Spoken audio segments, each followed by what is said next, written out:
Terrorism TV. Switching gears altogether, and terrorism remains the biggest transnational challenge, with countries around the world caught up in strategies to prevent and counter terror attacks in a bid to reduce the growing list of survivors and, in the worst-case scenarios, millions who perish. And as the world was marking the International Day of Remembrance and Tribute to the victims of terrorism, Serfin Achieng spoke to survivors of the 1998 bomb blast about their memories and life after the terror attack. A brave fight to save lives, a display of resilience amidst the confusion, despair, horrific and bloody aftermath of the August 7th, 1998 bombing of the U.S. Embassy building in Nairobi. Over 250 people died that day, and close to 5,000 left with deep physical and emotional wounds. It is slightly over 24 years since the 1998 bomb blast. I am standing right next to where it all happened. This is where the U.S. Embassy stood tall. It's almost like there is nothing to show for it. In fact, life around this place has returned back to normal. But does the normalcy apply to the families of the hundreds of people who perished and the thousands who sustained injuries on the fateful day? I speak to a man who is not only part of that statistic, but one who knows exactly what it means to be at the center of that terror attack. Enoch Moenga. Hawa wanahangaika. Hebu niambie sasa boma bila papa ama mama. Asa mama, inakuwa shida. Looking at the long list of those who perished, encrypted on this wall at the August 7th Memorial Park in Nairobi, reminds him of how an ordinary trip from Nairobi West to the Central Business District changed the course of his entire life. Tukasonga pole tukafika karibu na hapa American Embassy. Hapa karibu na msunguko wa Moi Avenue. Tukafungiwa na traffic jam. Hapo sasa ndio tulikuwa tunaenjoy kuona penye vita baina ya magaidi na askari ambao walikuwa kwa American Embassy. Penye tulikuwa tunaangalia, tulisikia pasi mara kwanza, tukasikia mlipuko. Tukasema hilo ni gurudumu la gari. La pili tulisikia kama gari imebebwa juu, kisha tulijipata hospitali. Enoch might have survived the attack, but not without physical and emotional scars, which left him partially blind. Ukiangalia huu uso wangu, ni venye wakati nilipokuwa natolewa zile vioo, daktari angeweza kukata kila mahali.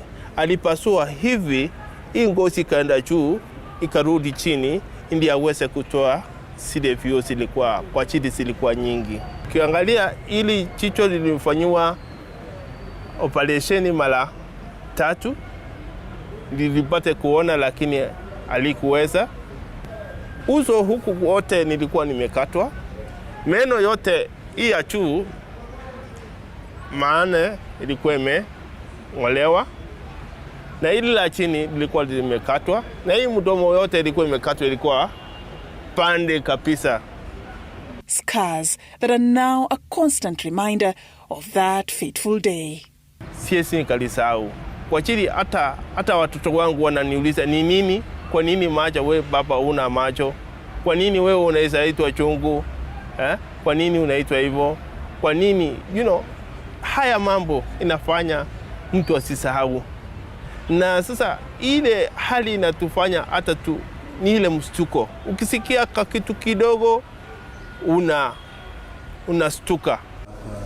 Ni wale ambao walikuwa wanajaribu kuwaliwaza, yani kuwapatia nguvu waathiriwa. The memories resonate with that of Ali Mwadama, who was running errands in a nearby bank when the unimaginable happened. Katika hali ilipotoka pale ndani ya benki ndio tukaona kwamba tunasaidiwa na watu ili kuweza kutupeleka hospitali, maanake ilikuwa tuwezi tuwavuja damu, tumechakaa kama ni ng'ombe ambayo iliyochinjwa. Lakini sasa hapo wenzetu wale Samaria wema walijaribu kutusaidia na kutupeleka hospitali. Kukiwa na baridi nasikia uchungu zaidi kwa sehemu ile ambayo niliumia. Manake hapa kwenye shingo yangu niliweza kushonwa stitches 27. According to Dr. Felix Opondo, a counseling psychologist who has worked with several victims of terror, studies have shown that the impact of terror is not comparable to that of other disasters, citing that it takes longer for survivors to heal. In the issue of the terror attack, one has witnessed terror attack. That particular incident, first and foremost, it can be overwhelming. It can be overwhelming. When it is overwhelming, it's out of the range of the human understanding or even the human expectations. And that event gets imprinted in someone's mind. And once it has been imprinted in someone's mind, one reacts with horror and fear. And the moment one reacts with horror and fear, at that point we'll say that that incident in itself, that incident has traumatized this particular person. These painful emotions, they have to be worked on and they don't die.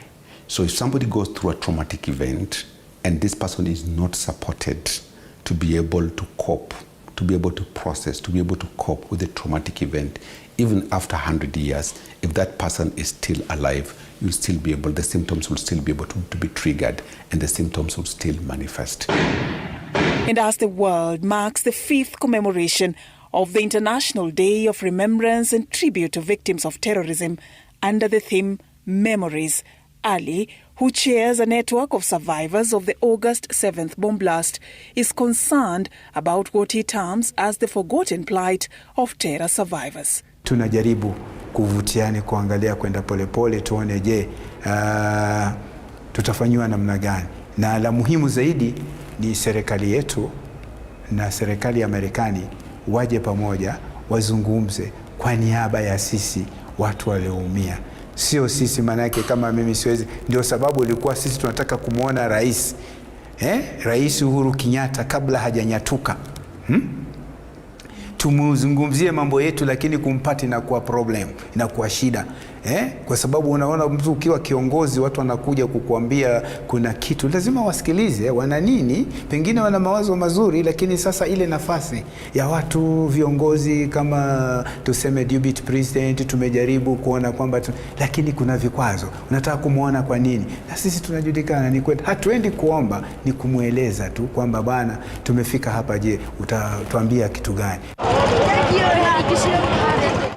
From the 1998 bomb blast to the 2013 Westgate Mall attack, the 2014 Peketoni attack in Lamu, 2015 Garissa University attack, to the 2019 Dusit D2 terror attack, the list of these terror attacks in the country has grown, and so is that of fatalities and survivors. In a statement released ahead of the International Day, UN Secretary-General Antonio Guterres affirmed commitment to support survivors scarred by heinous acts of terrorism by amplifying their voices, protecting their rights, and seeking justice, as well as mobilize member states to provide legal, medical, psychological, or financial support.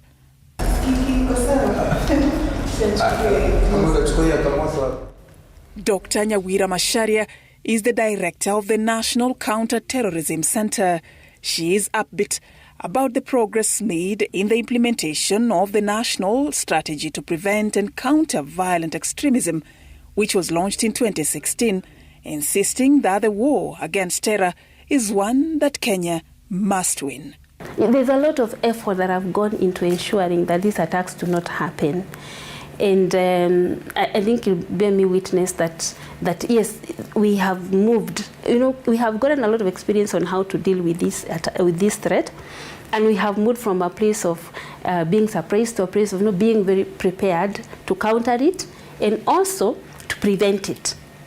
So other than the kinetics that will be done on the to ensure that there is investigations to stop attacks, we're also moving to the era of telling people that, look, we also have a role to play in this. And I think we're in the right direction as a country. Despite the gains, however, the mutating nature of terror and the lack of awareness remains the biggest impediment to the available interventions. The movement to the online recruitment is a challenge, but it's not something that cannot be surmounted. It's something we work together, like I said, with the telcos, bring down all those narratives, all those hate speeches, all those videos that they produce and post after attacks.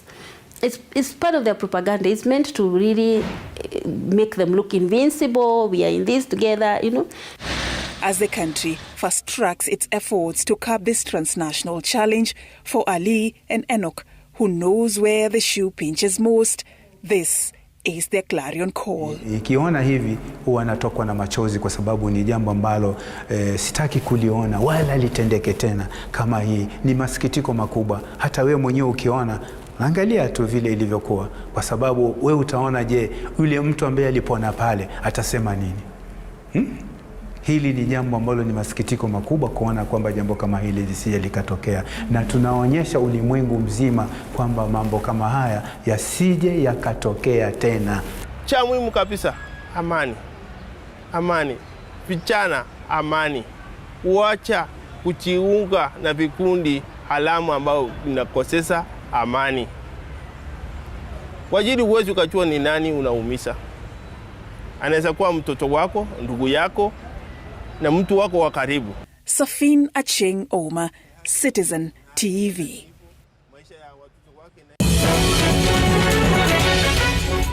Coming up in sport,